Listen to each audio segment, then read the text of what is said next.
Hello, ഇനി ആരും pudding ഉണ്ടാക്കാൻ പറ്റില്ല എന്നുകൊണ്ട് വിഷമിച്ചിരിക്കേണ്ട. എല്ലാവർക്കും ഉണ്ടാക്കാൻ പാകത്തിന് ഒരു പുഡിംഗ് ആയിട്ടാണ് വന്നേക്കുന്നത്. Custard pudding. ഈ പുഡിങ്ങിന് വളരെ കുറച്ച് സാധനങ്ങൾ മാത്രം മതി കേട്ടോ. അപ്പോൾ റെസിപ്പിയിലേക്ക് പോയാലോ. ഒരു പാത്രത്തിലേക്ക് 1/2 ലിറ്റർ പാലൊഴിക്കുക. മധുരത്തിന് ആവശ്യത്തിനുള്ള പഞ്ചസാര ഇടാം. മിൽക്ക് മെയ്ഡ് നിങ്ങളുടെ കയ്യിലുണ്ടെങ്കിൽ അതൊഴിക്കാം. പിന്നെ 3 ടേബിൾ സ്പൂൺ കോൺഫ്ലവർ പൊടിയും 3 ടേബിൾ സ്പൂൺ കസ്റ്റേർഡ് പൗഡറും പിന്നെ 2 തുള്ളി വാനില എക്സ്ട്രാക്ട് ഒഴിക്കേണ്ടത്. നിങ്ങളുടെ കയ്യിലുണ്ടെങ്കിൽ മാത്രം ഒഴിച്ചാൽ മതി, ഓപ്ഷനിലാണത്. എല്ലാം കൂടി നല്ലോണം കട്ടകളൊന്നും ഇല്ലാതെ മിക്സ് ചെയ്ത് ഗ്യാസിലേക്ക് വയ്ക്കാം. പിന്നെ ഒരു മീഡിയം ഫ്ലെയിമിലിട്ട് കൈ എടുക്കാതെ ഇളക്കണം. ഈ പരിവാകുമ്പോഴത്തേക്കും നമുക്ക് ഗ്യാസ് ഓഫ് ചെയ്ത് മാറ്റി വയ്ക്കാം. പിന്നെ പുഡിങ് സെറ്റ് ചെയ്യാനുള്ള ട്രേ എടുക്കുക. അതിലേക്ക് ഗീയോ ബട്ടറോ ഓയിലോ ഏതെങ്കിലും ഒന്ന് ഒഴിച്ച് കൊടുത്ത് എല്ലാ സൈഡിലും ആക്കിയിട്ട് നമുക്ക് പുഡിങ്ങിൻ്റെ മിക്സ് അതിലേക്ക് ഒഴിച്ച് സെറ്റാക്കി ഒന്ന് ടാപ്പൊക്കെ ചെയ്ത് നല്ല സെറ്റാക്കി കൊടുക്കുക. ഇനി ആ മിക്സ് ഒന്ന് സെറ്റാൻ വേണ്ടിയിട്ട് ഫ്രിഡ്ജിലേക്ക് വയ്ക്കാം. ആ സമയം കൊണ്ട് നമുക്ക് ടോപ്പിങ്സിന് വേണ്ടി കുറച്ച് ബിസ്ക്കറ്റ് എടുത്ത് മിക്സിയുടെ ജാറിലേക്ക് ഇട്ട് ജസ്റ്റ് ഒന്ന് ക്രഷ് ചെയ്തെടുക്കുക. നിങ്ങൾക്ക് ഇഷ്ടമുള്ള സംഭവം എടുക്കുക. എന്ന് വെച്ചാൽ നട്ട്സോ അല്ലെങ്കിൽ ബിസ്ക്കറ്റ് അല്ലെങ്കിൽ ചോക്ലേറ്റിൻ്റെ ഇത് അങ്ങനെ എന്തെങ്കിലും എടുക്കുക.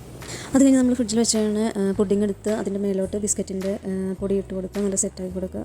അങ്ങനെ നമ്മുടെ പുഡിങ് റെഡി ആയിട്ടുണ്ട്. നമുക്കിനി 1 മണിക്കൂറോ അല്ലെങ്കിൽ 2 മണിക്കൂറോ ഫ്രിഡ്ജിൽ വെച്ച് സെറ്റാൻ വയ്ക്കാം. ആഫ്റ്റർ 2 hours കഴിഞ്ഞ് നമ്മുടെ പുഡിങ് ഫ്രിഡ്ജിൽ നിന്ന് എടുത്ത് നോക്കി. ഇപ്പോൾ നല്ല കറക്റ്റ് പെർഫെക്റ്റ് കൺസിസ്റ്റൻസി ആയിട്ട് നല്ല സെറ്റായി വന്നിട്ടുണ്ടായിരുന്നു. അപ്പോൾ വായിലിട്ടാൽ അലിഞ്ഞു പോകുന്ന, കഴിച്ചിട്ടുണ്ടെങ്കിൽ വീണ്ടും വീണ്ടും കഴിച്ചുകൊണ്ടിരിക്കാൻ തോന്നുന്ന നല്ല കസ്റ്റേർഡ് പുഡിങ് റെഡി ആയിട്ടുണ്ട്. നിങ്ങളും ട്രൈ ചെയ്ത് നോക്കണം. അപ്പോൾ ഇത്രയുള്ള ഇന്നത്തെ വീഡിയോ. ഇഷ്ടമായാൽ ലൈക്ക് ചെയ്യുക, ഷെയർ ചെയ്യുക, സബ്സ്ക്രൈബ് ചെയ്യുക.